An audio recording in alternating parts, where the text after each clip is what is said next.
Avery dragged her 3-year-old brother behind a boxwood bush and listened for footsteps in the brittle leaves.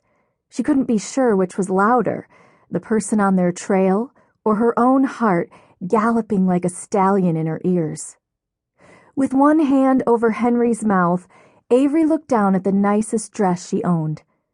Not only had she torn the ruffles and destroyed the hem, but the white linen stood out in the shadowy woods, making her an easy target.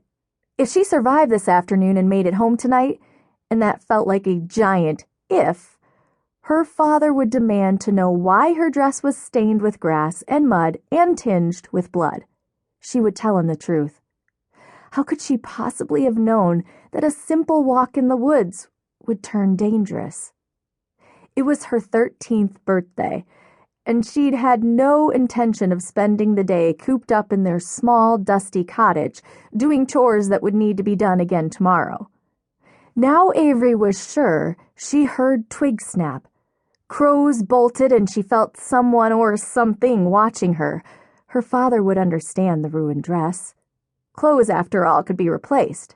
People, as their family knew all too well, could not.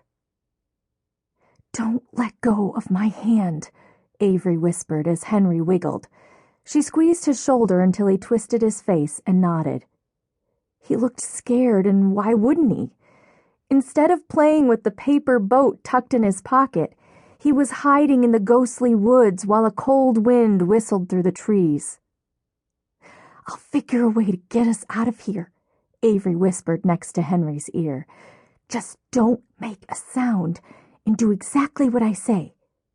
Henry nodded, tears dotting the corners of his big brown eyes.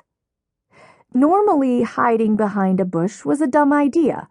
Tall and long-legged, Avery was the fastest runner among her friends. No one laughed about her unusually big feet or made fun of her unruly, inky hair, because she could outrun everyone, including the boys.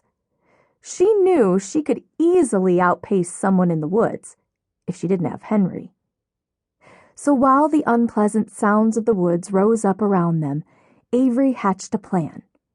They would move to the one place she had always felt safe. It was now or never. "Wait," the wind seemed to whisper, but Avery didn't obey. Taking a deep breath and grabbing Henry's hand, she dug from behind the boxwood.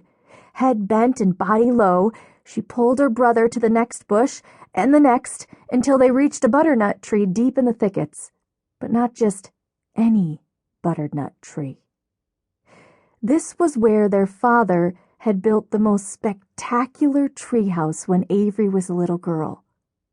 Rising before them stood a castle treehouse, 2 stories high with an open turret and stairs that wound through a trap door that led to a tiny chamber at its highest point. The castle included a sky bridge, a tower prison, a tunnel, and a library, perfect for a girl with a bright imagination and a hunger for stories. In the castle, Avery could be anybody she wanted to be. On sunny days, she pretended to be queen and made Henry one of her loyal subjects. She painted watercolor castles and wrote poetry while sending Henry to collect blackberries or fetch water from the nearby stream for their snack. At night, when the sky was as black as ink, Avery would lie on the roof and imagine the stars were diamonds in her crown. This castle held many secrets. Among them, it supposedly sat atop an intricate system of tunnels, but whether any of them were true, Avery had no idea. Most importantly, it was the last place Avery saw her mother before she left and never came back. Today, it would be a hiding place. Avery decided she and Henry would stay in the treehouse until night fell, and then they would sneak home where Avery would explain everything to their father. He would be angry at first, but would eventually soften. He might even loan her the money to buy a replacement dress, since she had saved her brother's life. Avery was just about to lead Henry into the arched doorway of the thick tree trunk when he yanked free of her grasp and raced into the open.